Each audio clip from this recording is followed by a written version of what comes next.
అంటే నువ్వు నేను ప్రమోట్ సజ్జనార్ గారు అన్వేష్ గారు మొన్న ఒక ఇంటర్వ్యూ చేస్తా అందులో కూడా బెట్టింగ్ ప్రమోషన్ వచ్చింది. మళ్ళీ మొన్న 100 కోట్ల స్కామ్ హర్ష సాయి అని పెట్టింది, పల్లవి ప్రశాంత్ అన్నది పెట్టింది, అన్వేష్ పెట్టిన దాంట్లో కూడా మధ్యలో అన్ని రమ్మే యాడ్లే వస్తున్నాయి. ఇప్పుడు అన్వేష్ చేస్తుంది రైటా? నాకు తెలిసి రాంగ్.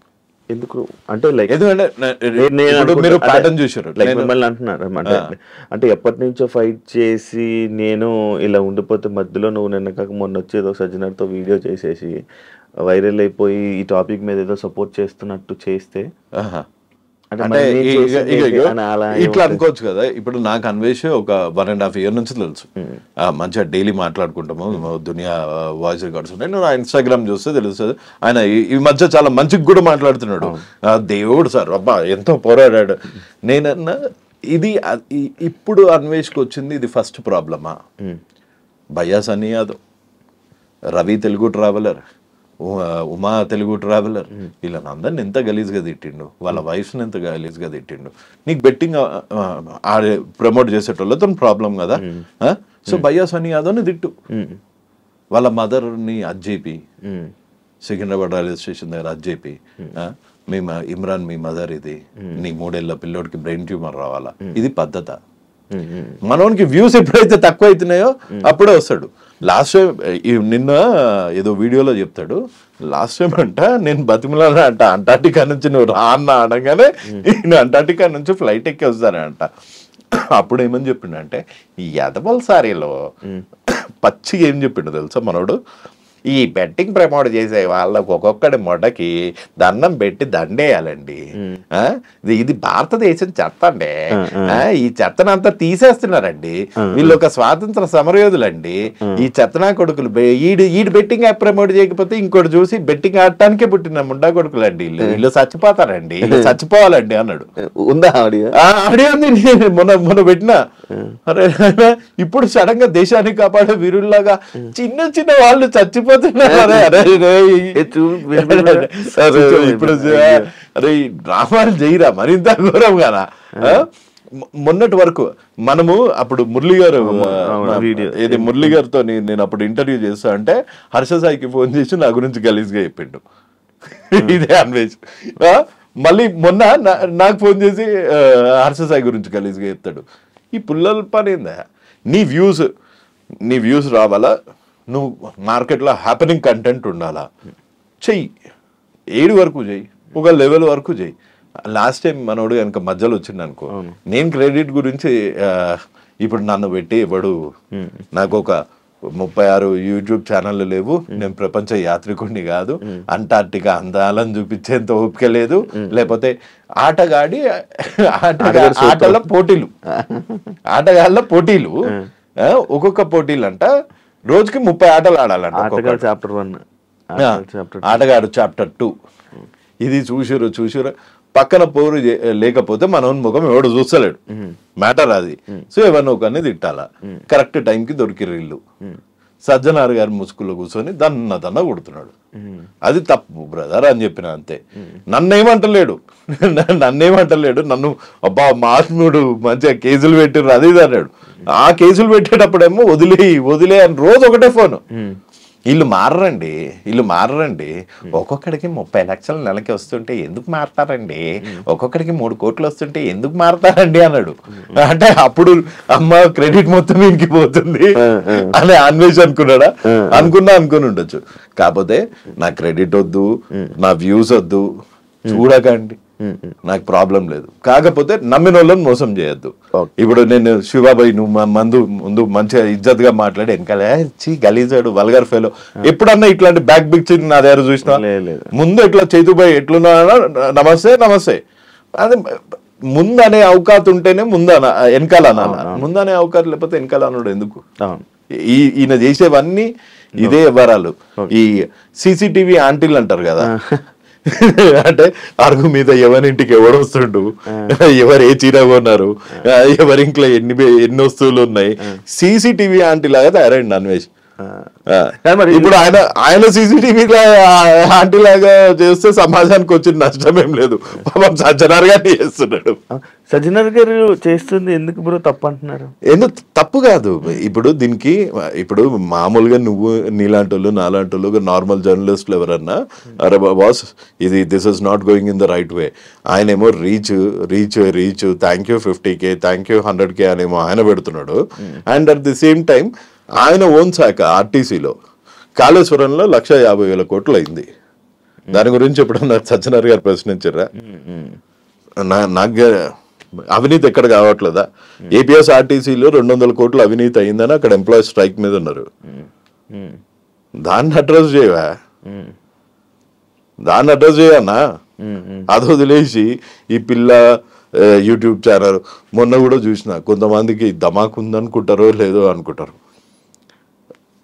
ఈ రీతు చౌదరి అనుకుంటా అమ్మాయి పేరు, రీతు చౌదరి అంటే 600 కోట్ల భూ స్కామ్ అంట. 700 కోట్ల 700 మన పిల్ల చూస్తామంటే పాపము యాంకరింగ్ చేసుకుంటా లత్తు వీడియోలు చేస్తుంటది, బెట్టింగ్ యాప్స్ కూడా ప్రమోట్ చేస్తుంది.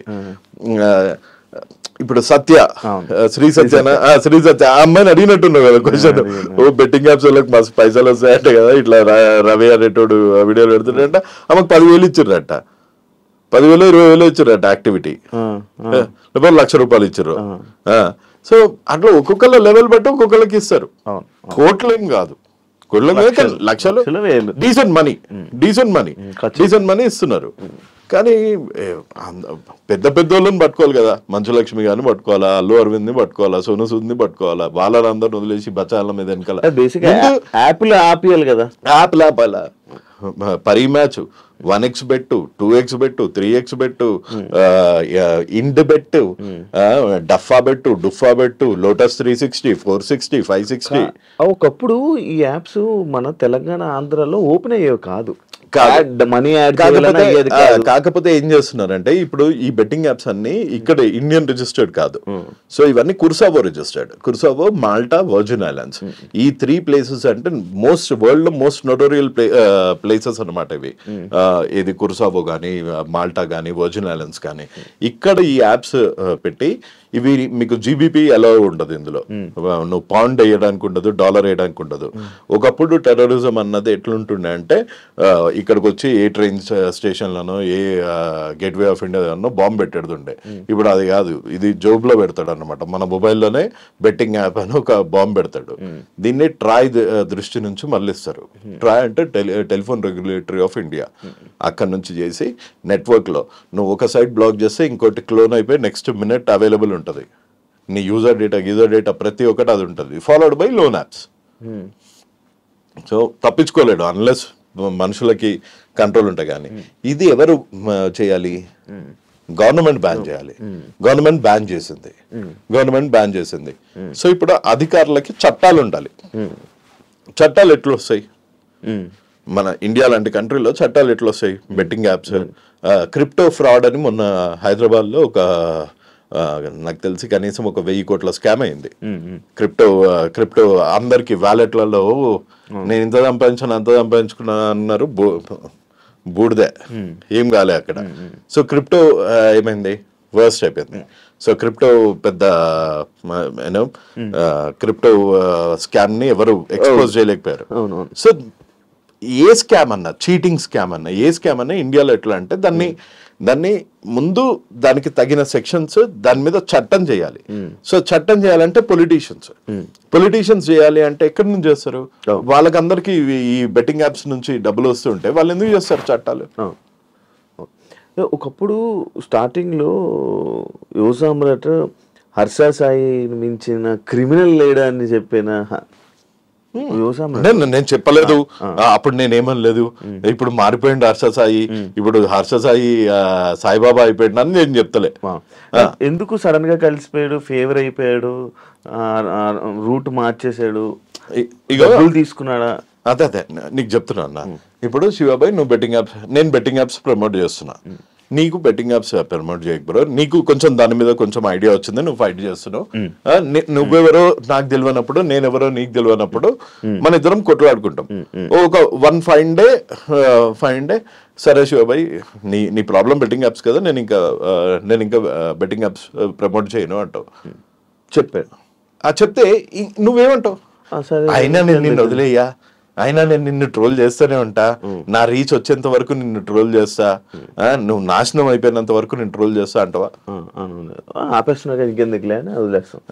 నువ్వేమనుకుంటా, అరే సారీ బ్రదర్ నేను కూడా కొంచెం ఇంటెన్స్ గా చేసిన, ఏమనుకోకు, నువ్వు యాప్స్ వదిలేసినావు అంతకన్నా తో బ్రదర్, థ్యాంక్ యూ. అవును బ్రదర్ నువ్వు మస్తు మందికి హెల్ప్ చేస్తుంటావు కదా, మా ఇంటి దగ్గర ఓ పిల్లోడు ఉన్నాడు, వాళ్ళ వైఫ్కి క్యాన్సర్ వచ్చింది, ఏమైనా హెల్ప్ చేస్తావు అంట, వచ్చి నా ముందే ఇచ్చాడు 3 లక్షలు. అప్పుడు నేనేమనాలా, లేదు యూఆర్ఏ చీటర్, నువ్వు చేస్తారని అన్న నేను చంపుతా అంటే అసలు అది మనిషి లక్షణం. అదే మాకు ఐడియాలజీ డిఫరెన్స్. సో ఇప్పుడు ఆడలో ఏమన్నా బెట్టింగ్ యాప్ ఉందా? మరి నాకు ఇంకేం ప్రాబ్లం ఉంటుంది? హర్ష సార్ ఎందుకు కలిసారు మీరు? అందుకే కలిసా, చెప్పినా కదా, మా ఇంటి దగ్గర ఓ పిల్లోడు ఉండే, ఆ పిల్లోనికి వాళ్ళ వైఫ్ కి ఒక్కొక్క ఇంజక్షన్ 38,000 అయింది. అట్లా 18 ఇంజక్షన్స్ ఇవ్వాలి, మొత్తం లాస్ అయిపోయిండు. 10 రూపీస్ ఇంట్రెస్ట్ కి బయటకు తెచ్చుకుంటూ, అన్న ఏమన్నా చేస్తున్నాను కటింగ్ చేస్తా అన్నాడు. వీళ్ళే కదా అప్పుడు మీ మీద నిందేశారు, ఇలాంటి అంటే హెల్ప్ అని చెప్పి వీళ్ళని తీసుకుని వచ్చి డబ్బులు యువ సమ్రాట్ నొక్కేస్తున్నాడు అని చెప్పి అప్పట్లో ఇమ్రాన్ది మీది హర్ష సాయిది అప్పుడు అయింది. ఇదే కదా టాపిక్, ఎవరికి హెల్ప్ చేస్తానని చెప్పి డబ్బులు హెల్ప్ చేస్తా అని చెప్పి కాదు, ఇట్లా అప్పట్లో వీళ్ళని బాగా కార్నర్ చేసిన కదా ఈ బెట్టింగ్ యాప్స్ దానికి. సో ఎక్స్టార్షన్, బ్లాక్ మెయిల్ చేస్తున్నాడు, ఇది ఆపమని, ఈయనెవరు, ఈయన పోలీసా, అది ఇది అన్నారు. అదే డబ్బులు ఏం టాపిక్ రాలే అక్కడ. మన TV5 లో వచ్చినప్పుడు ఇప్పుడు ఇవి రెండు. అప్పుడు TV5 ఏంటి, ఇది పర్సనల్ గ్రడ్జ్ టైటిల్. ఇవాళ TV5 లో ఏమొస్తుంది, దీనికి వస్తుంది బెట్టింగ్. మూర్తి లైవ్ లో బయటపడ్డ నిజం, ఈ టైటిల్ ఇప్పటికీ యూట్యూబ్ లో లేకపోతే ఆ లెఫ్ట్ లెగ్ స్లిప్పర్ తో కొట్టాను నాను. అప్పుడు TV5 లో ఏమొచ్చింది, హర్ష సాయి ఇమ్రాన్ ఇంటర్వ్యూ, నాది ఇంటర్వ్యూ వచ్చినప్పుడు నేనేమో ఆడ సన్నీ కటింగ్ షాప్ లో ఉన్నా, లైవ్ లో ఆయన ఎడిటర్ గా ఇది ప్లీజ్ ఈ 2 అయితే మటుకు ప్లీజ్ అయ్యి జనాలకు నిజం తెలవాలా, లైవ్ లో బయటపడ్డ నిజం, ఇది పర్సనల్ గ్రడ్జ్. అప్పుడు ఈ 2 రోజుల్లో నువ్వు చూడు TV5 లో జైల్లో కేటుగాళ్ళు, అప్పుడు పర్సనల్ గ్రడ్జ్, నేను చేస్తేనేమో విచారం, మీరు చేస్తేనేమో సంసారం. ఇది న్యాయమా భయ్యా? ఇది నిజం చెప్పు. ఇప్పుడేమో జైల్లో కేటుగాళ్ళు. కానీ మీకు ఇప్పుడు మంచి హ్యాపీగా ఉన్నట్టుంది కదా మనసు. నాకేం హ్యాపీ లేదు, నాకు ఈ డ్యూయల్ స్టాండర్డ్స్ చూస్తేనే కోపం వస్తుంది. ఇదంతా చూసాక, ఇప్పుడు ఇదంతా జరుగుతుంది చూసాక మీ మనసు కొంచెం ప్రశాంతంగా ఏం కాదు, హ్యాపీగా ఫీల్ ఇది ఏం కాదు. ఇదంతా జస్ట్ పబ్లిక్ ని గుమ్రా చేయడానికి, పబ్లిక్ ని మళ్ళా ఇంకొకసారి మోసం చేయడానికి తప్ప దీనికి పర్మనెంట్ సొల్యూషన్ ఒకటే, that is nothing but you need to fight in the court of law. నువ్వు సుప్రీం కోర్టులో, హైకోర్టులో వేసినా ఏముంటది, బాంబేలో ఒక ఆల్రెడీ పిల్ల వేసిండు, దాని రిజల్టే ఇంకా తెలియలే, పరిమ్యాచ్ మీద వేసిండు. మన తెలంగాణ కోర్టులో నేను వేసిన, తెలంగాణ హైకోర్టులో నేను వేసిన, దానివల్ల కూడా ఏం కాదు. ఇంకొక రిప్రజెంటేషన్ ఆంధ్రాలో హైకోర్టులో కూడా వేసి అప్పుడు సుప్రీంకోర్టులో వేయాలా, దానికి పైసలు ఖర్చు అవుతాయి. అదేం ఇప్పుడు నా జోబులోకి వెళ్ళి పెట్టుకోవాలా, మెల్లగా జర పైసలు ఉన్నప్పుడు చేస్తా. ఇప్పుడు ఏం నేషనల్ అర్జెన్సీ లేదు కదా, పైసలు ఉన్నప్పుడు చేస్తా. Supreme court not just Telugu states, nation మొత్తం పక్క ఈ కాజ్ గురించి చూసేటట్టు చేయాలి అన్నది నా ఎయిమ్. ఇప్పుడు నేషన్ వైజ్ కూడా మంచి అవేర్నెస్ వస్తుంది. మీరు మొన్న చూసారా, ఒకడు 96 lakhs ఓడిపోయాడు అనగానే ఒక యాంకర్ నేను వచ్చి మాట్లాడతాను, నువ్వేం భయపడకమ్మా అని మంచిగా కన్సోల్ చేస్తే నేషన్ మొత్తం చాలా వైరల్ అయింది అదే ఆ వీడియో. ఇప్పుడు కొంతమంది ఈ సజ్జనర్ గారు లైక్ సార్ వీడియో కాన్ఫరెన్స్లో అవన్నీ చూసి ఇప్పుడు దీని మీద ఇది చేస్తుంటే అన్వేషణ సజ్జనర్ని రూట్ మళ్ళిపిస్తున్నాడు. అది మీరు అదే ఫ్యాక్ట్. ఇప్పుడు సజ్జనర్ గారు అంటే ఎంత డెకరేటెడ్ ఆఫీసర్. ఇప్పుడు మీ బాబాయో శివ నీ పెళ్ళి ఎప్పుడు అంటే నువ్వేమంటావు భయ్యా? చేసుకుందాం. సజ్జనర్ గారు లాంటి లెవెల్ ఆఫీసరే సో 4 years అయిపోయింది, మరి ఏంటి ఇంకా పెళ్ళి అదేమన్నా ప్లాన్ చేస్తున్నావు అంటే ఏమంటారు? చేసుకుంటాం సార్, కొంచెం టైం సెట్ అయిన తర్వాత వెల్ సెట్. మరి కెమెరా ఉన్నప్పుడు ఇంకేమంటావు? చేసుకుందాం సార్, త్వరలో ఇంట్లో చూడంగానే సంబంధం సెట్ అయిపోయింది. ఈ పెద్ద మనిషి ఏమన్నాడు తెలుసా? ఉంచుకున్నవానికి ఒకటే కూర సార్, అడుక్కున్నవానికి 64 కూరలు అన్నాడు. దానికి సజ్జనర్ గారు నవ్వుతున్నారు. ఏం చెప్పాలా? ఉంచుకున్నవానికి ఒకటే కూర, అడుక్కున్నానికి 64 కూరలు అని అంటే ఆయన నవ్వుతున్నారు. ఇంకా ఎంత జుగుత్సాపరంగా ఉండదు తెలుసా అది. చాలా ఆబ్జెక్టిఫైయింగ్ కూడా కాదు, గలీజ్ ఉండే. ఇక ఆయన సజ్జనర్ గారి స్టాండర్డ్ అక్కడి నుంచి ఇక్కడికి పడిపోయింది. అంత ఆయనతో మాట్లాడారు సజ్జనర్ గారు? కలవలేదు, జస్ట్ చాట్ చేశాను, నన్ను ప్రమోట్ చేయి అట్లా అన్నట్టు మాట్లాడితే నాకు నచ్చలేదు. వీళ్ళంటే కనిపించారు నార్మల్గా, కనిపించిన వాళ్ళు ఎలాగుండవు. కానీ కొన్ని ఇన్స్టాగ్రామ్లోని యూట్యూబ్లో షార్ట్స్లోని ఇవి వేస్తున్నారు చూసారా, స్టిక్కర్స్ వేసి మ్యాచ్లు దానికి సంబంధించిన ప్లే అవుతుంది.